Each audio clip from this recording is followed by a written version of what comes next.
Hari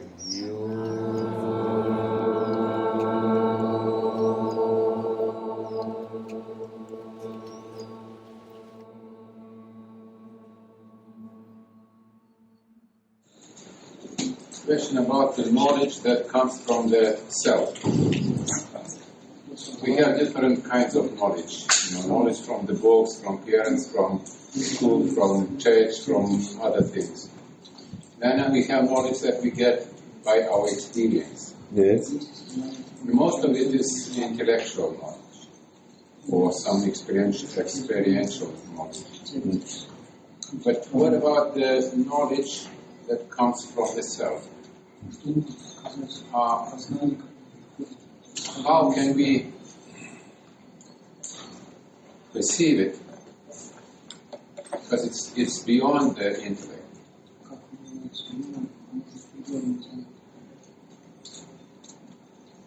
It's not the same category. Of course it's not.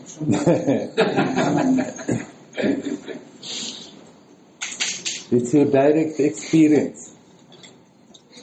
And then, if you want to talk about it, then you form it into concepts. That's why all these contradictions. One teacher says like this, one teacher says like that. Even the same teacher says sometimes like this, sometimes like that.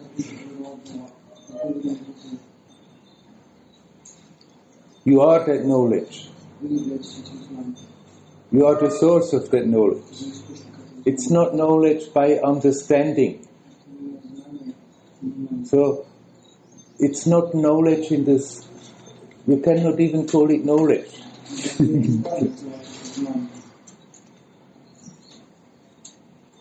And then, still, there is the attempt to talk about. But it's good to know that all that talk, all these teachings, they are just pointed to that which you cannot express. That no teaching has ever expressed truth as it is. You just can point it. You can talk about a lot of the difficulties in approaching it, what to do with that.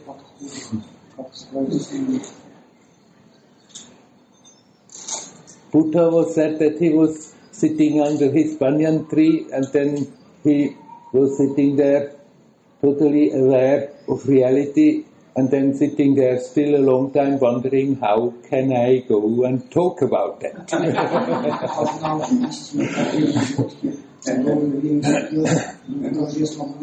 And actually he never talked about it. He talked about how to get there. After that, the scholars, they talk a lot about it. What truth is, what reality is. You are that knowledge. Even if you are not aware of it, it's still there.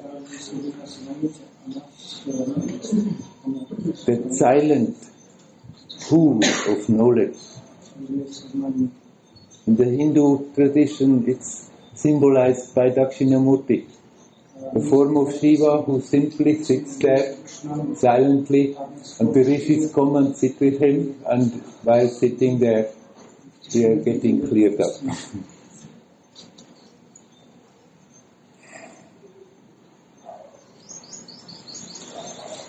Ramana, he says about it, you know it by abiding in it. Right? Yeah. Not by talking about it. No. But this, of course, is a concept again. But, yeah. Whatever you utter, it can be made in a concept. And yet the teaching is not useless, but it's good to remember the teaching is not a definition of truth. It's just a pointer. So when you listen when you read Ramana, and don't think, now I'm getting closer, I understand now. As long as you understand, you are wrong.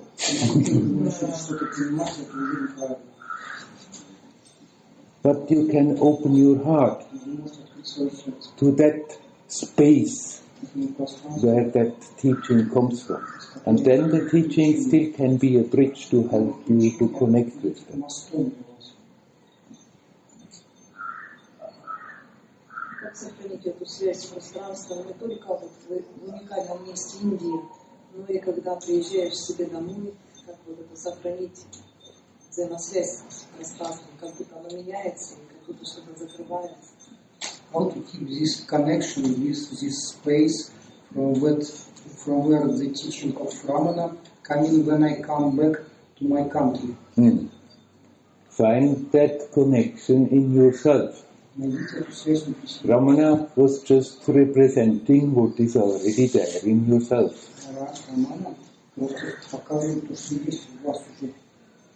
That which makes you conscious.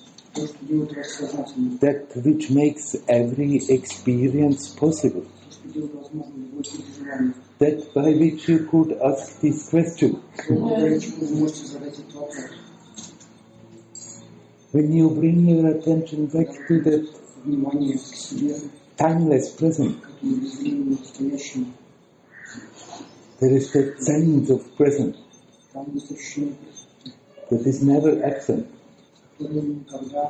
Most of the time we totally overlook it, and yet it's there all the time. First, before we think, before we start to create our story, simply find a way to bring your attention back to that. It's not that sometimes we are connected with that and sometimes not. Without that, nothing is. Without that, no experience. You cannot take a breath. You cannot wriggle a finger. No thought, no emotion. That is first. Find a simple way that is suiting your mind, your mental setup, to catch your attention and come back home and relax.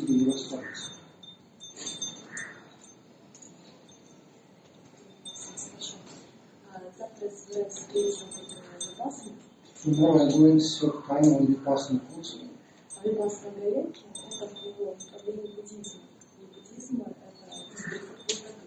Vipassana going is Buddhism teaching about emptiness, shunyata.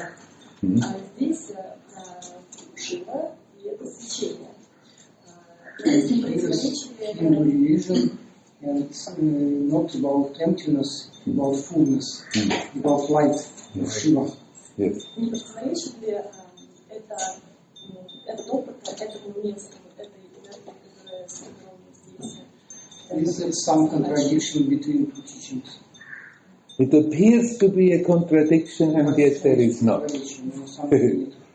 It's just another way of putting words together to point to that one thing that cannot be put in words. So don't you create a mental conflict when you are there and they talk about shunyata and the Hindus talk about purnam, the fullness. They say there is no self and the Hindu says you find the self.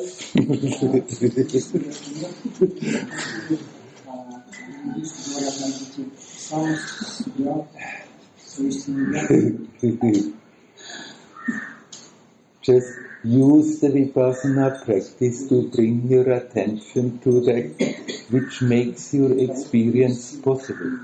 And then whether you call that emptiness or fullness, it doesn't matter.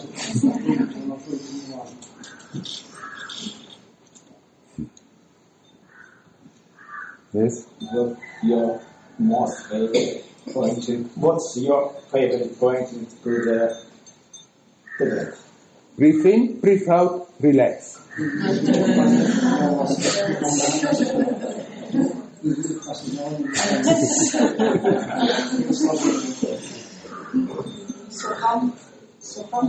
Soham is fine.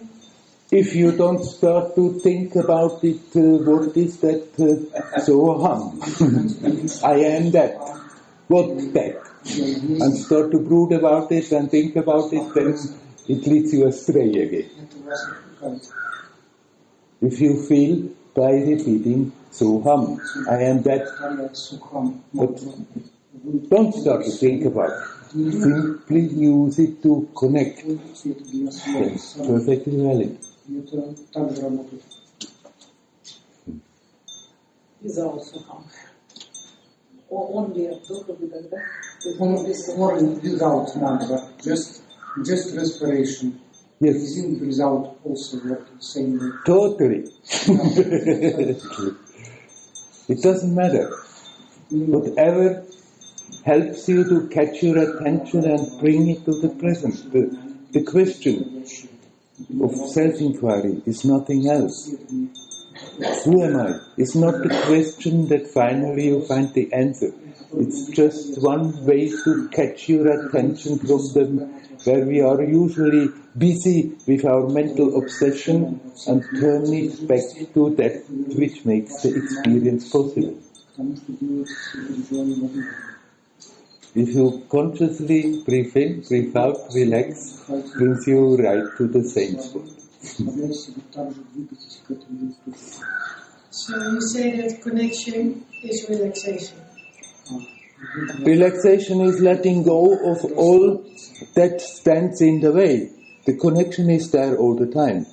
You just have to become aware of it.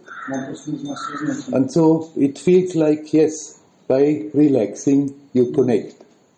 You're aware of the connection. Yes. It's never absent. It cannot possibly.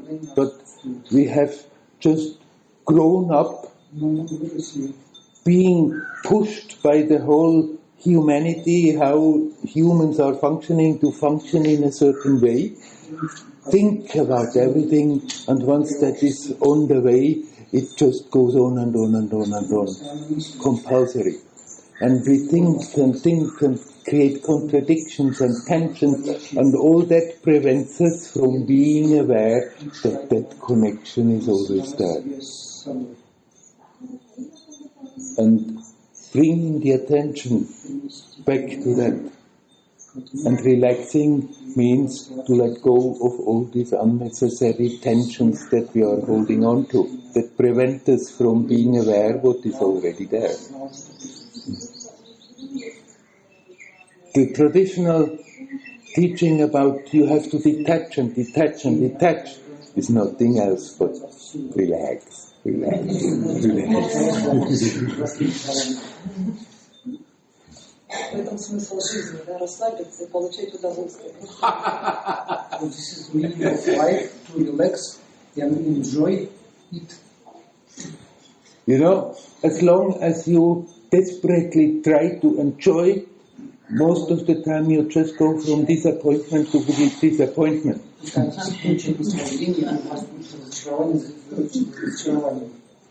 We have our ideas, what should be, what makes life joyous. And then what we are busy with, we are trying to bend the circumstances that they fit. And sometimes it works for a moment, but it never stays. And even when it works, even if you do things that you like, even if you get your kick, what is happening there is that for a moment we are not torturing ourselves and think it should be different. For a moment we don't resist the fact of what we are experiencing and let go. And in that letting go, that joyousness which is always there has a chance to come to the surface. After that we think, I was so happy because of this and this and this and this, and then we try to recreate it, and then we are in trouble again. But actually those circumstances, they were only directly connected with our feeling of fulfillment and happiness. It was fitting enough our mental expectations that we were not struggling against it and let go. And in that letting go, your natural state starts to come to the surface. And your natural state is happiness. We don't have to produce happiness. So enjoying life doesn't mean to struggle, to run and try to get our kicks. As long as we are doing that, then sometimes it works. We have our peak and then we come down again and somehow survive to the next peak. But you can learn to just let go, and there, what you are looking for is already there. You are the source of your happiness. It's not coming from the circumstances. So by all means, enjoy your life. Let go of all that stuff that prevents you from enjoying your life. And be happily, joyously going from moment to moment.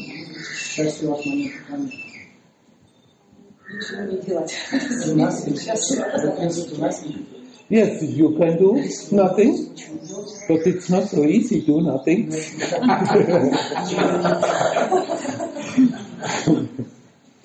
But you can very well be active.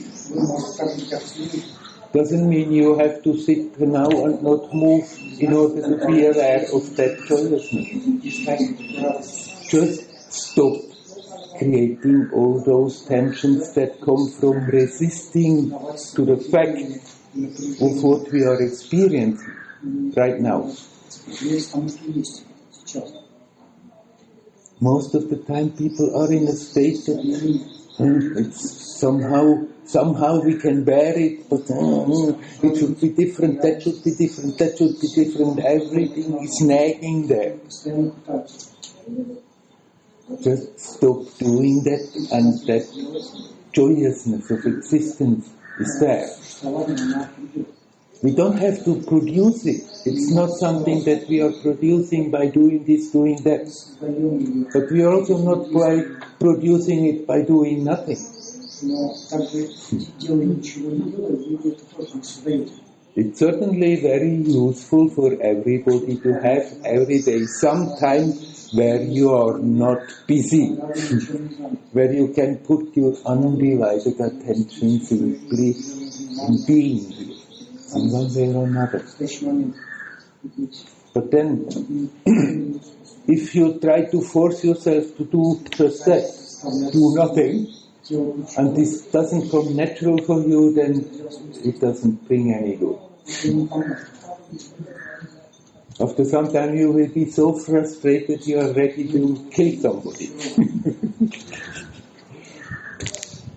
For most of the people it's much more advisable that you have a balanced program. But it's helpful that you have every day some time where you are not busy. But then bring that attitude as good as you can in your activities. When you are doing your job, when you are with people, when you are quiet, when you are talking with your friends, that you keep on, whenever you remember, reminding yourself, be here, now, and relax.